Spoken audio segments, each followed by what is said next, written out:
am Anne, Queen of England, Scotland and Ireland, and, from the year 1707 onward, the first sovereign of Great Britain. I was born in the year 1665, the second daughter of James, Duke of York, who later became King James II. My life from the very first was marked by faith, frailty and fate, three forces that never once loosened their hold on me. My mother, Anne Hyde, died when I was young, leaving my sister Mary and me to be raised as Protestants by order of our uncle, King Charles II. It was a decision that would one day shape the course of the crown itself. When my father turned to Catholicism, it broke the bond between us. I loved him as a daughter must, yet I could not follow him in faith. And when he fled England after the Glorious Revolution, leaving my sister and her husband William to rule in his place, I knew that duty had triumphed over affection, as it so often does in royal life. When William died in the year 1702, the crown passed to me. I never sought it, but I accepted it as my burden and my calling. I was crowned in Westminster Abbey on a bright April day, though my body was weak and my heart was heavy. From the very start, I was determined to rule for the good of my people, to heal divisions, strengthen the Church, and keep England safe from her enemies abroad. My reign was not an easy one. Europe was engulfed in the War of the Spanish Succession, a struggle to prevent the crowns of France and Spain from falling into the same hands. I could not lead armies, but I placed my trust in one who could, John Churchill, the Duke of Marlborough. He was a man of great skill and ambition, and his victories at Blenheim, Ramillies and Oudenarde brought glory to England and struck fear into the heart of France. I granted him Blenheim Palace in gratitude, though later pride and politics would tear his friendship with me apart.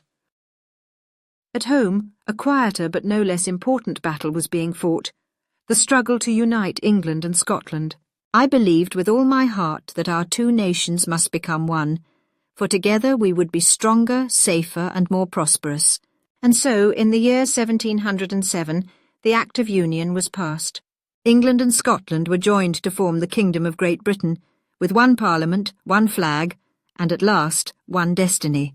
It was a moment of immense pride, though it did not come without protest. Still, I believed it to be the will of God. But if my reign brought triumph to the nation, it brought sorrow to my soul. I suffered 17 pregnancies, yet no child of mine lived to adulthood. My dearest boy, Prince William, Duke of Gloucester, died at the age of 11, and with him died my hope for an heir. The emptiness that followed was a wound that never healed. At night, when the palace was still, I would pray that God might forgive me whatever failing had left me childless. Because I had no living children, Parliament passed the Act of Settlement in the year 1701, before I even came to the throne, ensuring that the crown would pass to the Protestant descendants of my grandfather James I. It was a wise decision, though it meant that when I died my line, the line of the Stuarts, would end forever. My later years were marked by pain and isolation. Illness made it hard to walk, and I grew heavy and weary. My once dear friend, Sarah Churchill, whose counsel had meant so much to me, turned against me through pride and anger. The court was filled with intrigue, and I found little peace among those who claimed to serve me. Yet through it all I held to my faith, my duty, and my love for England. As my strength fades, I take comfort in the thought that I had done what I could, that I have seen my kingdoms united, my people defended, and my conscience clear before God. The line of the Stuarts will do with me, but I pray the unity of my realm lives on.